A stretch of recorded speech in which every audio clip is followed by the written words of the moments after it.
The EU was built on three European communities, and the first of these European communities was the European Coal and Steel Community, and that was established in a treaty that was signed in 1951.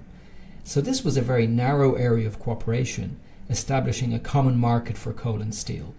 Now, the focus on those sectors was very deliberate, because the idea was that it was going to take the ingredients of warfare and put them under common governance. It would be next to impossible for France and Germany to go to war with each other if they were governing their coal and steel sectors collectively.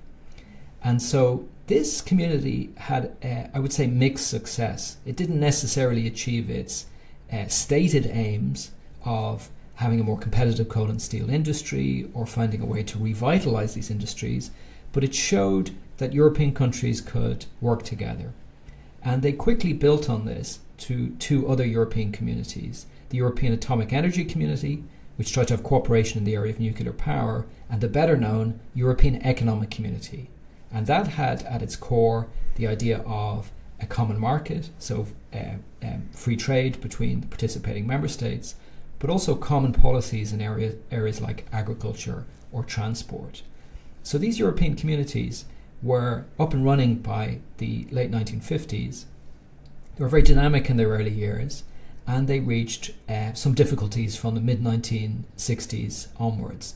The empty chair crisis saw French President Charles de Gaulle remove French representatives from the decision-making structures of the European communities for a number of months in an argument about the authority of the European Commission, that is the civil service at the core of this project. Although that was overcome, what followed was a period of stagnation up to a point for the European communities.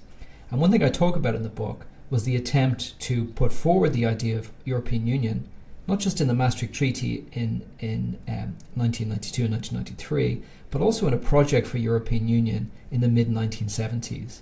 This was the first period in which we saw this attempt to relaunch integration, to turn the European communities into a more ambitious political project with, for example, a single currency or cooperation in really sensitive areas like foreign policy.